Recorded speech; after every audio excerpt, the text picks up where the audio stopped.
Colonel Heathman.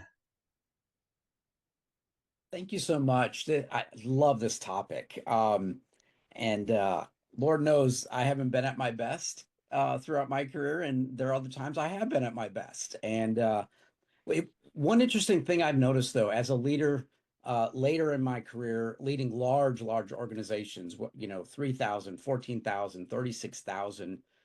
We run these climate surveys every year. The Department of Defense puts these out, and they have about a 30% return rate.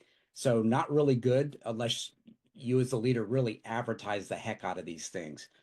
But what's interesting when I read, all the responses, so 2,000 responses, I found it interesting how often the word toxicity comes up and how misused that word is.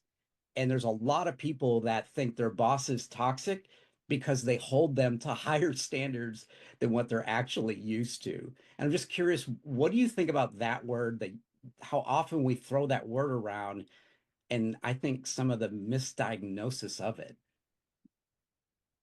It's funny. Ken and I are saying that we want to write a book on the flip side for employees, because you are right. If I think about myself as a boss, yes, many times I was a bad boss, but other times I think you're 100% right. Our employees are not taking responsibility for it.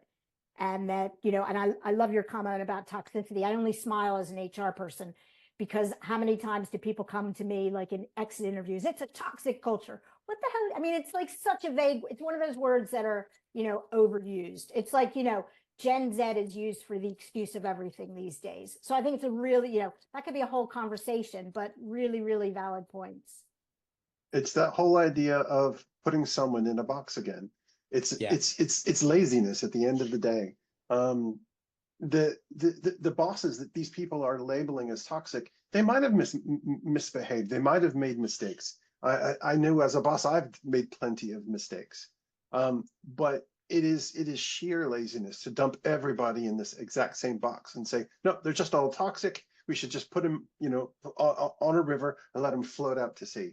Well, how's that going to be any good at all to anybody? What we really need to be doing is try to figure out how to give some feedback, how to be constructive about it, how to find out what the boss is really trying to accomplish, and then support them in it. The more successful they can be, the more successful you as an employee can be. That being said, there are toxic bosses. Let's be real. The title of the book came from a personal experience of mine where a bad boss got very close.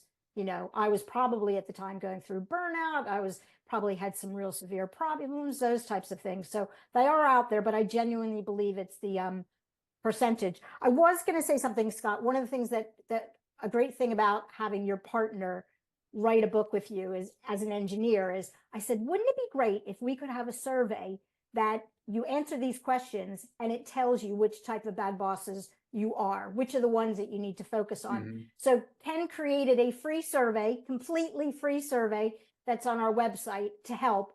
And then we're taking it to the next level. Actually, we're launching it next week, where it's a 360 survey. Because again, I get really angry when people point fingers and say, as Ken said, you're a bad boss. Well, what do I do about it? So we wanted to try to create something to, help these bosses be great. Instead of just putting them in a box and pointing fingers, poke some holes in the box and say, here's some light. This is what you can do to get out of that box.